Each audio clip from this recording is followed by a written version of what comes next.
Hello বন্ধুরা, আজকে খুব সিম্পল ভাবে কাতলা মাছের ঝাল ঝোল তৈরি করব।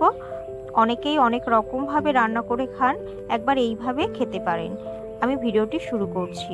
কড়াইতে তেল গরম হয়ে গেছে আর নুন হলুদ মাখিয়ে মাছগুলোকে তেলের উপরে দিয়ে দিয়েছি।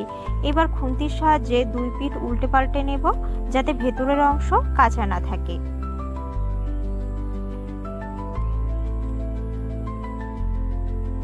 বন্ধুরা, আমি মাছগুলোকে লাল লাল করে ভেজে নিয়েছি।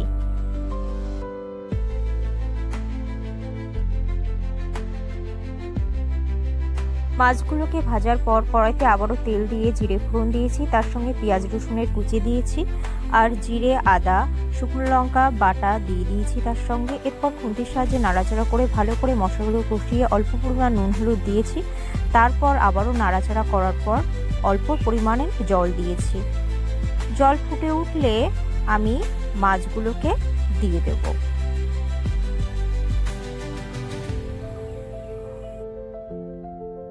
ঝোলের মধ্যে আমি মাছগুলো দেওয়ার পর খুন্তির সাহায্যে একটু নেড়ে চেড়ে দেবো।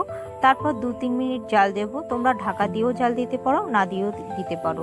তারপর একদম পুরো মাছের ঝোল রেডি হওয়ার মুখে, তখন আমি সামান্য পরিমাণের গরম মশলা এখানে অ্যাড করে দিচ্ছি।